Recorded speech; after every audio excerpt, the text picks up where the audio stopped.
Good morning. Today we're going to do something a little bit different. Today is Thursday, May 7th, and oh, my dog's been driving me crazy this morning, barking. We're going to read this book called Because of Thursday, and it's not because of Thursday that I'm reading it, but she is one of my favorite authors. Her name is Patricia Palacco, and she is wonderful, and she's the illustrator also, and she has written some really good books. This one in particular I like because it's about cooking and a cat. And I like cooking and I like cats. And so this one really speaks to me. I'm going to challenge you guys not to do book reports, but if there is a favorite book that you have, that you know about, that you love, if you read it to us and then your mom or dad videos you, then I will, and you send me the video, I can post it and you can share it with your other classmates on our YouTube channel if you want to. This is one of my favorite books. There's a recipe at the end of this book, and I'm going to write it up and send it to your parents today in case you guys want to cook it after you listen to this story, because it's really good. There's the title page, Because of Thursday. It's kind of a long story, so settle in and get used to it. Get comfortable. Thursdays had always been lucky for Annie Fetlock. She was born on a Thursday. She won her first cooking contest at the age of 8 on a Thursday, and she met the love of her life, Mario, on a Thursday. They were married on a bright Thursday afternoon, and their 2 children were each born on a Thursday, one in June and the other in July. It was actually on a Thursday that Annie and Mario opened their diner together, and it was on a Thursday that Annie made her signature creation, a splendid pasta salad. I hope you can see it.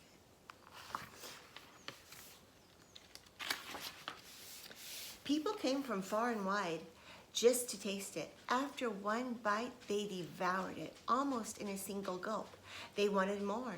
Annie called it poke salad, because the more you poked at it, the more scrumptious, succulent, delectable surprises you'd find hidden under and around the pasta. As a matter of fact, everyone called Annie Poke Salad Annie.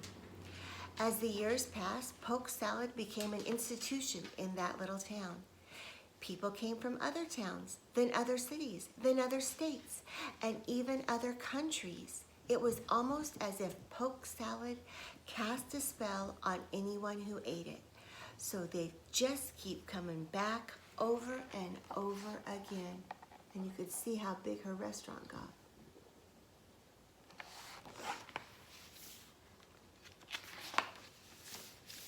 Mario and Annie and the boys were as happy as... Mario, Annie, and the boys were happy as Harry to be part of that little diner.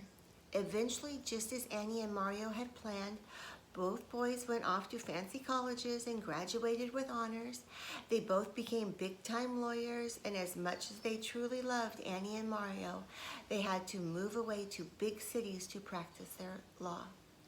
But Annie and Mario got wonderful letters from them every other Thursday, just like clockwork, and the boys came home for visits, regular-like. Whenever they were in town, they always loved helping out at the diner. One day, Mario complained that he wasn't feeling so well. It was a Tuesday. After a time, he couldn't quite come to the diner like he used to. Remember, Mario is the name of her husband, and he must be getting sick.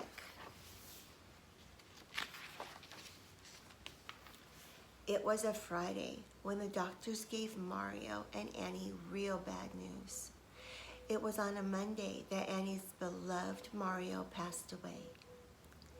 Annie was inconsolable. Her heart just wasn't in that little diner anymore. It seemed that all the joy and mirth that made that place was gone. Pretty soon there were fewer and fewer surprises in her poke salad. After a time, folks just stopped coming in. Her broken heart seemed to make her food sad. Annie finally closed the place.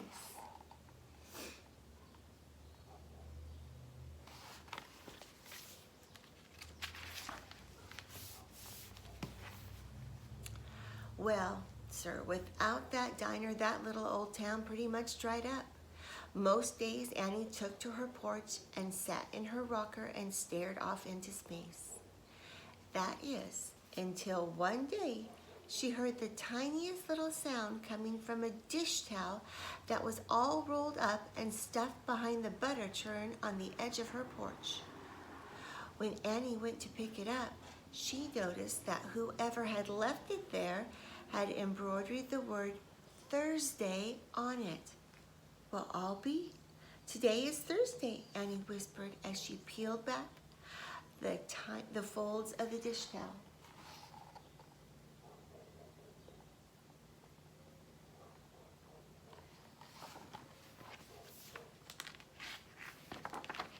What do you think's going to be in there? That's when she saw it. The most darling little kitten she had ever seen. A little boy kitten. He was hungry and covered in fleas. His eyes were dirty and his little nose needed cleaning. Annie scrubbed him up, warmed some milk, and fed it to him with an eyedropper. Annie was in love. Something about him reminded her of Mario and Marianne. She knew if she named him, he was staying with her forever, ever. Little feller, she cooed, I'm calling you Thursday. And so it was. Thursday found a home right there with Annie. She framed that dish towel he came in and hung it right over her TV. She and Thursday sat and watched all the cooking shows. Their favorite was the one with the traveling chef who visited small restaurants and diners all over the country. That's a real show. I've seen it. One day, Annie's two neighbor kids came over for a visit. They fell in love with Thursday, too, and started coming over almost every single day just to play with him. They even taught him amazing tricks. Turned out he could jump and balance on anything. As long as you two are here, I might as well fix you something to eat, Annie crowed one day, and for the first time in ages, she got out all of her pots and pans and commenced cooking. Let's see, 3 parts joy, 4 parts giggles, and a pinch of mirth, and a couple of mule kicks, and a ton of love. She sang out as she spooned a pasta delight on the plates of her young guests. She cooked for those kids almost every day, and then sent food home with them for their families. Looks like she's getting happy again, huh? One day, the kitchen was filled with delicious clouds of steaming, bubbling wonder. The pots made ringing sounds as they danced on the stove, and something irresistible was wafting from the oven. What's cooking, Miss Annie? Jake the mailman asked as he stuck his head through the kitchen door. I'm making something that I haven't made in a very, very long time, Annie sang out. Is it your poke salad, Annie? Jake chirped as he eased himself into the kitchen chair. About then, Jim the fireman pushed his head into the kitchen door. You making what I think you're making? He inquired as he took a seat. Come on in, Jimmy. I'll plate some up for you. Hot dog, Miss Annie, poke salad, he trumpeted as he dove into the bowl of pasta. After that, almost every noon, as regular as clockwork, Annie started feeding not only Jake and Jim and the kids, but Harley, the insurance man, who told Lester Johnson, who told Betty Swindon, and pretty soon just about everyone in Miss Annie's regulars showed up.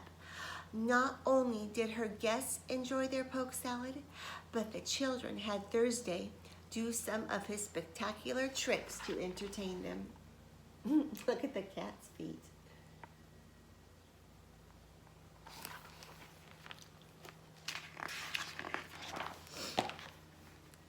Didn't take long for Annie to realize that there just wasn't room in her kitchen for any more guests, so she decided to open the diner again. Of course, it was on a Thursday. Almost all of the town folk helped Annie scrub and clean that old diner. Pretty soon it was ship-shape and ready for business. The ribbon cutting ceremony was on a Thursday. I'm reopening this here diner 'cause so many folks need feeding, Annie announced as everyone cheered. Of course, Thursday the cat was a constant presence at that diner.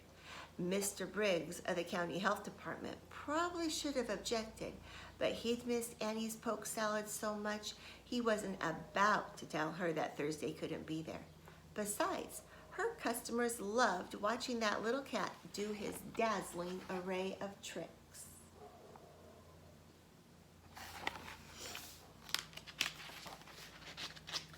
Well, let me tell you, almost as soon as that little joint opened up, the word got out. People were flocking there from just about everywhere. Poke Salad Annie is back, the headlines read. Annie's diner had put her little town on the map again. Then one day, a low, lean, red convertible car growled down Main Street and pulled up right in front of Annie's diner. A mysterious figure sneaked out of the car and slithered into the diner, trying very hard not to be seen. Luckily, the place was jumping, so he managed to take a seat in the farthest corner without being noticed. In the kitchen, things were busy. Annie had a huge pot of drained pasta about to be made into poke salad. Chef Rotund, her helper, had another saucepan full of olive oil and garlic. Thursday started doing his tricks. And this guy right here in the corner, that's the mysterious stranger. That's the guy with the TV show. Thursday jumped and leaped and twisted in midair, always landing just right while the customers gasped. But today the kitty miscalculated and overjumped. He glanced off the bowl of draining rigatoni, which made the cans of garlic and red pepper flakes spill into the pasta.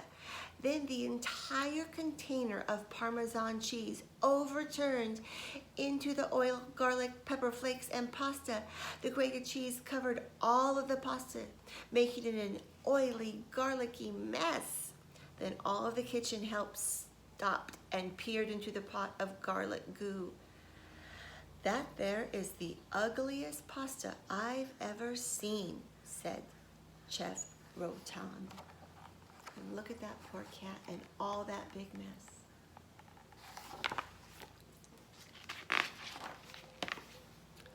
He was quite right, you know. It looked like it had been kicked around in the dirt with all the burned pepper flakes in it and wiped through someone's armpit with all the lumps of garlic on it and blown across the dusty field with all the grated cheese on top.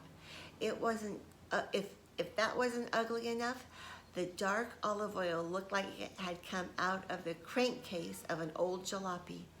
But here's the thing, it had the most amazing aroma. That means it smells good.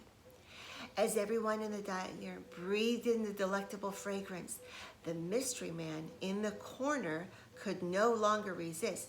He leaped up from his seat, grabbed a fork, and took a running start and dove into that mountain of gelatinous garlic glop, stabbed it, and shoved it into his mouth. Do you think he's gonna like it?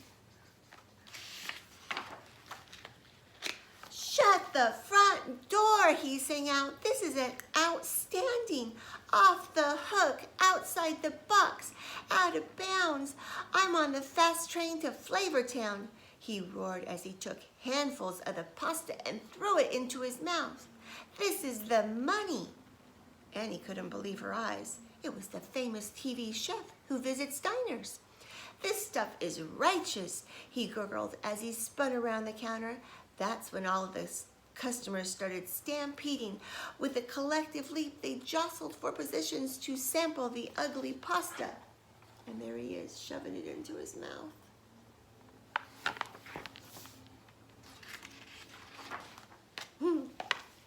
Look at the picture. Then absolutely everyone groaned with joy and pleasure and ecstasy. They all agreed that they had never tasted pasta like that in their entire lives. My dog won't be quiet. I'm telling you, Annie, this stuff is ridiculously flavorful, off the hook, amazing, and needs to be out there. The traveling chef exclaimed, "You need to open pasta parlors all over the country that serve this stuff," he added as he leaped into this car. "I'll be back with a film crew. We need to put you and this place on national television," he called out as he sped away. Yes, sir. Annie, with the help of her wondrous performing kitty, had stumbled upon another discovery that would change culinary history. They had discovered ugly pasta. And of course, it was Thursday.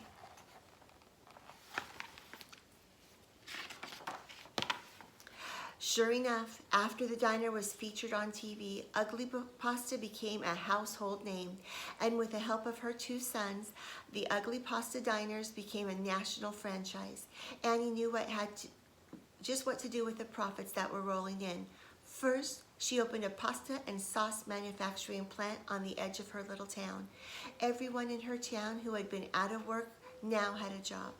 Then she opened a mega youth center, and finally, she formed a foundation that granted numerous scholarships for deserving young people so they could attend college.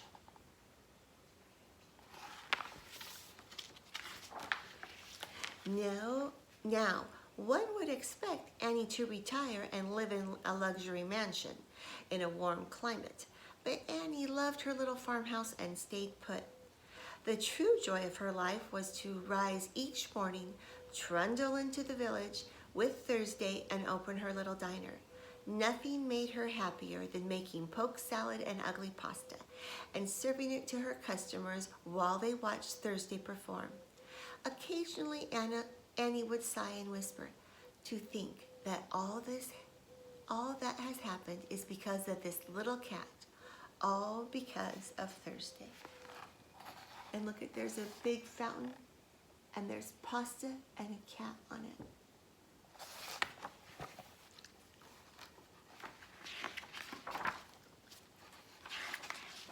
And then at the end of the book, there is a recipe. I'm going to type it up and send it to your parents in an email today. And if you decide to make this ugly pasta, you have to make it with a grown-up because it has a lot of hot oil in it, and we don't want anybody to get hurt. But if you decide to make it, video it or video you eating it and tell me if you like it, and we'll put it on our YouTube page. Bye guys, have a good morning.